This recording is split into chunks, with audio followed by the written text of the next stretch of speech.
VOI hari ini, Prabowo dirujak warganet gara-gara efisiensi anggaran pendidikan. Presiden Prabowo dirujak warganet karena mengorbankan anggaran pendidikan untuk program makan bergizi gratis. Akibatnya, beasiswa pendidikan dan program Kartu Indonesia Pintar dihapus. Ratusan ribu mahasiswa terancam putus kuliah. Padahal Prabowo pernah nge-tweet bahwa dia akan fokus dengan pendidikan biologi.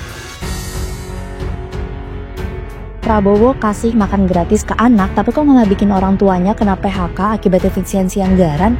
Guys, sedih banget nih. Sekarang banyak pekerja yang harus kehilangan sumber penghasilannya sebagai dampak negatif efisiensi anggaran yang diminta Prabowo. Contohnya kayak PHK di TVRI dan RRI guys. Masa demi sarapan gratis, Prabowo malah bikin rakyat nggak bisa makan malam karena PHK? Anggota Komisi 7 DPR RI dari fraksi PDIP yaitu Putra Nababan jelasin, jangan sampai Prabowo tuh malah jebak rakyat kecil antara pilih makan gratis atau tetap bisa bekerja cukupi kebutuhan rumah tangga. Apalagi, pemerintah tuh sering pakai jasa-jasa dari warga untuk operasionalnya guys. Jadi, kalau anggaran pemerintah dipotong, otomatis rakyat yang bekerja di pemerintahan dan yang jadi vendor harus rela penghasilannya jadi hilang. Kesehatan nggak bayar, subsidi listrik, subsidi BBM, kemudian sekolah harus kita bikin nggak bayar, gratis. Kemudian kita akan kasih makan siang. Kemudian, saudara-saudara, kita harus berani seperti negara lain. Angkutan di kota-kota besar, kalau perlu subsidi 100%. Bukankah kita butuh dana? Anda tahu. Sekolah universitas negeri benar-benar harus kita bikin. Kalau bisa semuanya nggak bayar. Dari mana duitnya? Ojo ngaco omongan itu. Kesehatan nggak bayar. Subsidi listrik. Sekolah harus kita bikin nggak bayar, gratis. Kamu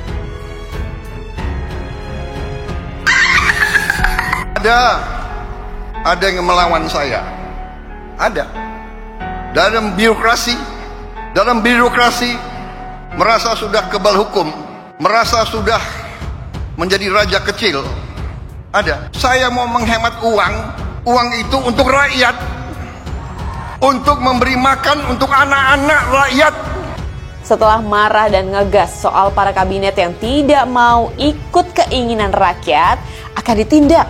Sekarang, Presiden instruksikan penghematan besar-besaran anggaran belanja negara. APBN dan APBD tahun anggaran 2025 dipangkas sebesar 306,69 triliun rupiah. Kementerian dan lembaga juga diminta untuk efisien sebesar 256,1 triliun dan transfer ke daerah hanya 50,59 triliun. Ya, ini bagus sih supaya tidak menghambur-hamburkan uang untuk hal yang tidak penting atau tidak masuk akal. Ya, kabarnya sih karena selama ini APBN itu banyak bocornya, bukan bocor alus lagi, tapi bocor besar. Tapi di sisi lain, muncul juga kekhawatiran menjadi pemicu korupsi. Karena apa? Ya nggak puas lah dengan apa yang didapat. Selain itu juga dampak perputaran ekonominya itu gimana? Harusnya sih dipikirin ya. Dipikirkan dulu matang-matang sebelum bertindak.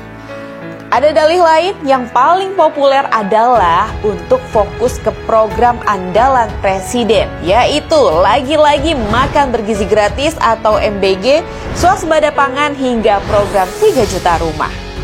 Dan yang paling anyar adalah anggaran IKN juga diblokir demi program-program andalan tersebut. Wow, makin ketat nih bos. Tapi emang nggak bisa ngutang lagi ya? Apa karena udah kebanyakan hutang kali ya? Aduh, liar Awal tahun udah bikin rakyat pusing sama pemerintah. Dan ada ironinya, sekaligus menjadi pertanyaan besar. Kenapa anggaran DPR, Kementerian Pertahanan, Polri justru aman dari potongan alias gak terdampak efisiensi? Pantes aja ya para wakil rakyat ini langsung ketok palu saat kebijakan ini dibawa ke rapat bersama pemerintah. Dan keistimewaan ini diberikan kepada 17 lembaga negara yang tidak tersentuh pemangkasan. Lembaga-lembaga tersebut meliputi Badan Pemeriksaan Keuangan atau BPK, Mahkamah Agung atau MA, Kejaksaan Agung, Tentara Nasional Indonesia, Polri, Badan Intelijen Negara, serta beberapa lembaga strategis lainnya. Hayo, kong kali kong ya. Ya orang akan ngetawain gitu loh, dalam artian kalau kemudian efisiensi menterinya tetap segera, terus misalnya ada lagi retreat. Ada lagi kemarin pelantikan staf sus, di mana memang lembaga itu juga tidak kena efisiensi. Itu kan lucu ya. Lucu gitu. Kita jadi mikir, ini maksud arah efisiensi itu kemana gitu Gini arahnya? loh, saya bukan memprovokasi ya, tapi Anda bayangin kan Mbak gitu ya. Orang kalau ngelihat Raffi Ahmad misalnya atau Deddy Corbuzier gitu ya, orang yang selalu di medsos menampilkan bahwa dia adalah crazy rich gitu ya, dengan segala macam penerimaan dan sebagainya, di konten juara, subscriber banyak, kemudian jadi staf khusus yang istilahnya itu adalah pekerjaan orang-orang yang ya intelektual gitu ya, dia juga di saat orang susah dapat pekerjaan. Nah jadi menurut saya hati-hati loh. Jadi istilah yang kaya makin kaya, yang miskin makin miskin. Sinyalnya kan kayak gitu. Ketika kalau jadi serakah itu baik dan semua orang itu dapat bagiannya, mungkin kita tidak ada apa-apa. Tapi ketika Anda memberikan sebuah sinyal, Anda serakah, ya politisi, ya pengusaha, ya kan, dia segala macam, ya juga di pemerintahan, hati-hati loh. Kalau orang dalam posisi susah, saya itu takutnya gini loh Mbak, takut itu kita kayak Bangladesh di 2024 kemarin. Bangladesh itu menang pemilu meyakinkan, sama kayak kita sekarang. Iya. Dia itu menopang suara pakai apa? Sama kayak kita, bansos ditahan segala macam. Begitu memerintah, cash flow problem, kayak kita juga gitu, punya problem, ruang fiskalnya sempit segala macam. Yang namanya subsidi ada yang dikurangin pada akhirnya, yang segala macam. Akhirnya kan jadi kerusuhan ya. Iya. Kalau kita tidak pernah mereview belanja di masa lalu, secara politik bagaimana kita mengatakan refocusing itu?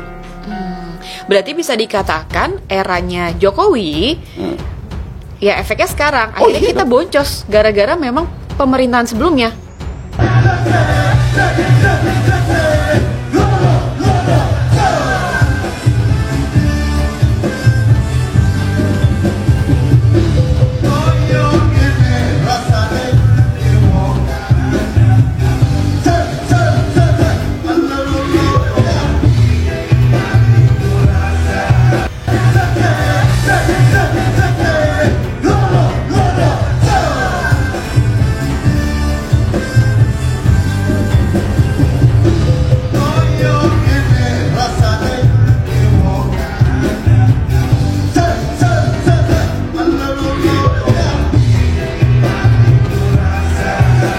Soal efisiensi anggaran, Presiden Prabowo sepertinya harus belajar ke negara Vietnam.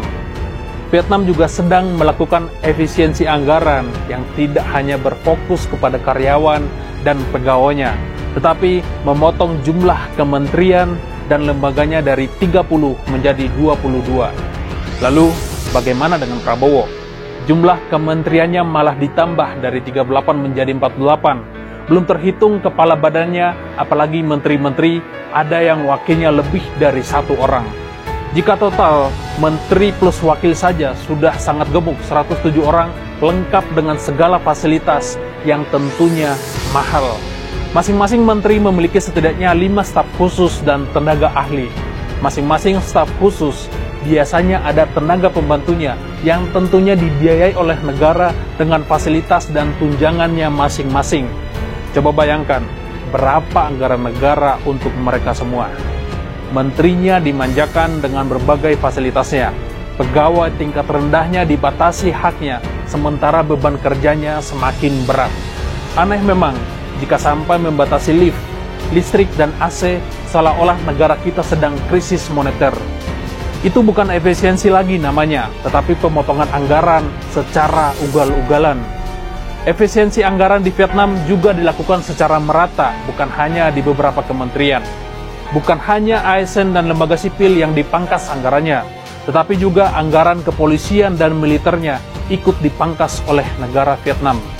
Yang memprihatinkan, hak guru, dosen, dan peneliti semakin terkikis di Indonesia, sementara hak kroni-kroni semakin subur dan gemuk. Padahal salah satu penentu utama Indonesia Emas 2045 adalah guru, dosen, dan peneliti yang berkualitas, bukan yang susah bernafas. Vietnam juga menjamin pemberantasan korupsi tanpa pandang bulu. Hukuman paling ringan bagi koruptor di Vietnam adalah penjara seumur hidup, dan banyak juga yang akhirnya dihukum mati. Beda ya dengan negara Indonesia. Udah kabinetnya gemuk, pemberantasan korupsinya masih sebatas by order. Hukumannya bisa disunat lagi.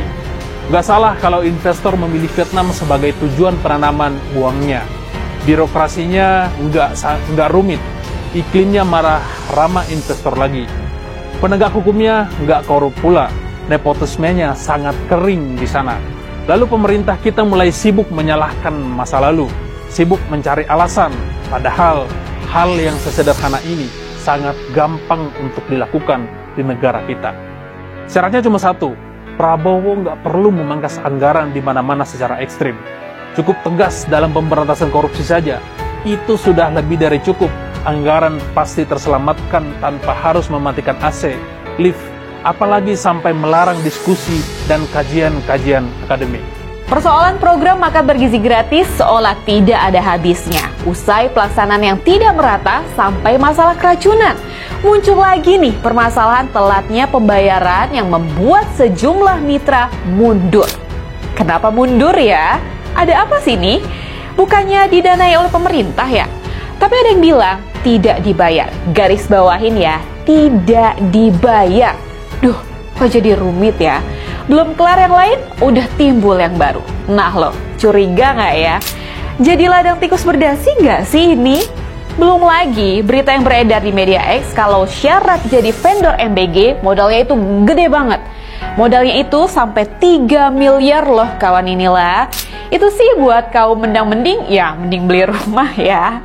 Modal 3 miliar mungkin kecil ya, tapi untuk kalangan atas. Lah kalau untuk kalangan yang katanya memperdayakan usaha kecil, dana dari mana tuh sebanyak itu? Makanya jangan heran ya, di sejumlah daerah program ini banyak yang diundur. Dan ada yang batal loh kawan inilah, yang alasannya ya pasti macam-macam. Pantas aja sih, di daerah yang tidak jauh dari Jakarta, ini juga masih belum ada program MBG. Bisa jadi ya, karena belum ada vendor yang sanggup dengan modal yang besar ini. Walaupun rencananya dianggarkan ya awal Februari ini loh, tapi mana nih? Masih mau dibahas kan? Terus realisasinya kapan? Ya, cuman takut ketutup aja sih isu mitra MBG ini, kayak isu yang lain-lain itu deh. Banyak mitra program makan bergizi gratis yang mundur, alasannya karena tidak dibayar oleh Badan Gizi Nasional. Aduh, tolong dong ya, ayo dong kita fokus kalau memang tujuannya untuk cegah stunting. Harus presidennya lagi nih yang bikin gebrakan. Atau memang ini skemanya ya? Bahkan sampai ada desakan nih supaya Kepala Badan Gizi Nasional dicopot loh dari jabatannya. Aduh, takut gak sih? Dicari, maksud saya, padahal solusinya itu simple loh, udah menurut saya. Ya, solusinya simple, solusinya Pak Prabowo muncul aja pidato ngomong bahwa mohon maaf, janji yang saya janjikan itu tidak bisa saya laksanakan karena anggaran kita tidak cukup. Ngomong aja gitu, iya kita semua juga pasti mengerti kok. Memang kondisi negara ini duit kita gak ada, orang peninggalan bunga utang kita terlalu banyak. Segala macam udah ngaku aja gitu. Jangan sok-sokan pengen memenuhi janji padahal ternyata itu belum dipikirin. Berarti waktu beliau mencetuskan makan bergizi gratis, beliau belum mikir itu dana dari mana, pelaksanaannya seperti apa, bertahapnya kayak gimana, beliau belum mikir itu. Omong-omong aja waktu itu. Satu kata lucu, efisiensi. Pemerintah sedang gencar melakukan efisiensi anggaran. Kalau pakai logika awam, efisiensi itu kan seharusnya mengurangi anggaran atau mempersingkat tata kerja tanpa menurunkan keefektifan hasilnya. Artinya, program kerja tetap berjalan dengan baik.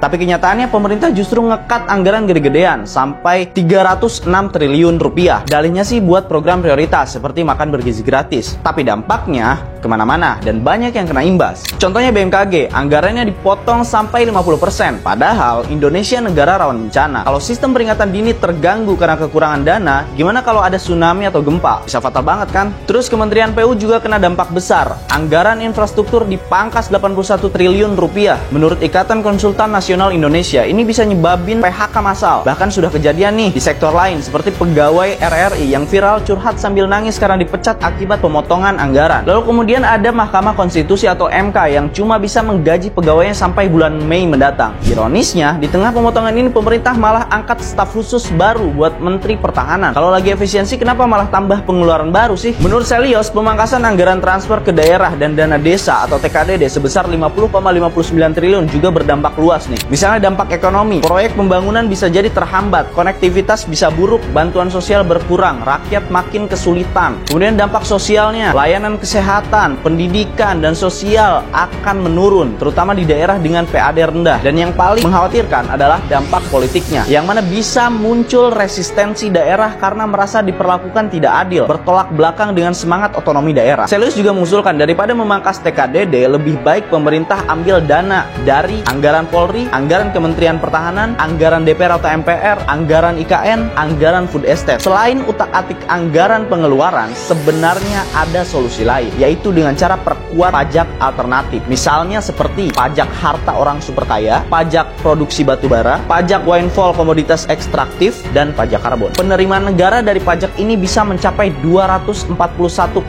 triliun per tahun. Tapi balik lagi, pemerintah tetap memilih jalan pintas dengan pemangkasan anggaran yang memukul rakyat kecil. Makanya nggak heran kalau banyak anak muda sekarang mikir jadi warga negara lain, bukan karena nggak cinta Indonesia, tapi karena mereka pengen hidup layak. Mereka cuma pengen tinggal di negara yang nggak cuma indah dan kaya budaya, tapi juga ngejamin masa depannya. Jadi menurut kamu ini masih bisa dibilang efisiensi atau justru rakyat yang makin dikorbanin? Presiden Prabowo sangat menaruh perhatian yang besar terhadap pendidikan. Bahkan dari program hasil terbaik cepat dari Presiden Prabowo itu juga mengenai soal pendidikan, perbaikan ruang sekolah, ya, ada lebih dari 10.000 sekolah yang diperbaiki, ya, tahun ini, dari 330.000 sekolah yang butuh diperbaiki. Kemudian makan bergizi gratis buat anak-anak, terutama juga anak-anak sekolah. Ada pendidikan yang terintegrasi, yang dengan kurikulum standar internasional. Jadi beliau menaruh perhatian yang sangat besar terhadap sektor pendidikan. Oleh sebab itu layanan-layanan pendidikan, ya, tidak akan dikurangi. Jadi kalau ada informasi bahwa misalnya layanan pendidikan ini terdampak efisiensi, itu tidak benar. Jadi pemerintah memastikan bahwa layanan pendidikan yang seperti apa misalnya biaya operasional perguruan tinggi itu tidak akan terdampak. Jangan mengangkat honorer baru. Nah, maka anggaran difokuskan pegawai P3K. Jangan angkat tenaga ahli, baik tenaga ahli yang nempel pada kepala daerah maupun tenaga ahli yang ditempelkan di OPD. Jangan mengangkat staf khusus, karena daerahnya nggak punya uang. Nah, difokuskan untuk menyelesaikan honorer menjadi P3. Nah, jadi seperti itu konteksnya. Banyak yang ke saya, karena kepala daerah itu mengatakan, benar juga Pak, saya senang kalau ada pernyataan Bapak seperti ini, sehingga saya tidak dikejar-kejar oleh orang yang ingin diangkat menjadi staf khusus. Ada juga yang seperti itu, telepon saya. Banyak yang WA, terima kasih Pak, pernyataan Bapak mendukung kami untuk melakukan langkah-langkah penggunaan APBD secara lebih tepat. Tapi juga ada yang bertanya, yang mau diangkat staf khusus, Pak janganlah, saya kan mau diangkat staf khusus. Juga ada juga yang mengatakan. Jadi macam-macam. Dari konteksnya seperti yang saya sampaikan tadi, ya, fokus pada penyelesaian P3K, jangan menambah belanja pegawai baru. Setuju.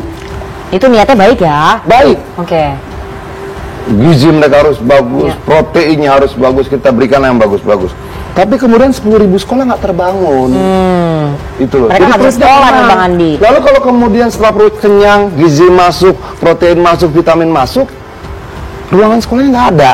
Bingung, itu kan bingung lagi gitu loh. Nah, bisa nggak kemudian kita membuat program makannya jalan, sekolahnya ada, gitu loh. Jangan cuma sehat doang, tapi tidak diisi. Jalan lah ya. Ini jelas loh angkanya.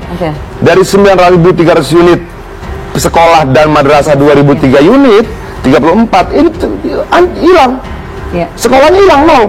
Itu data dari mana Bang Den? Ini paparan Kementerian PU kemarin berpendapat bersama dengan Komisi 5. Nggak ada sekolah yang dibangun dalam 1 tahun ini. Madrasah itu dari 2034 jadi 86. Jauh banget. Memang betul, kenyang semua, makan semua, sekolahnya nggak ada gitu loh. Nah ini kan jadi akhirnya kontradiktif. Bisa nggak sih kita baik sampai ujung? Bagus sampai ujung. Jadi harusnya seiring sejalan Bang, jangan terlalu fokus ke satu program gitu. Ini problem. Ada 16 komponen yang harus kemudian diefisiensikan. 16 komponen itu terjadi di seluruh kementerian dan lembaga. Terjadi juga nggak 16 komponen itu di Kementerian Pertahanan? Terjadi.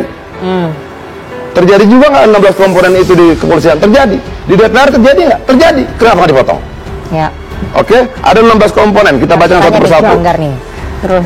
Kita baca satu persatu ya, 16 komponen ini misalnya. Tadi udah kita paparin Bang. Oh sudah ya? Udah. Ya, ada 16 gini. alat tulis kantor, perjalanan dinas ya.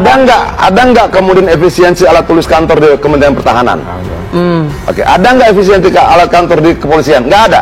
Di badan gizi ada nggak? Nggak ada efisiensi alat kantor di situ. Nggak ada efisiensi kegiatan seremonial. Nggak ada efisiensi rapat. Nggak ada efisiensi kajian, diklat, honor, percetakan, sewa gedung, lisensi aplikasi, jasa konsultan, bantu. Nggak ada. Kenapa? Kenapa di sini harus berhemat, di sini boleh tidak berhemat? Rakyat butuh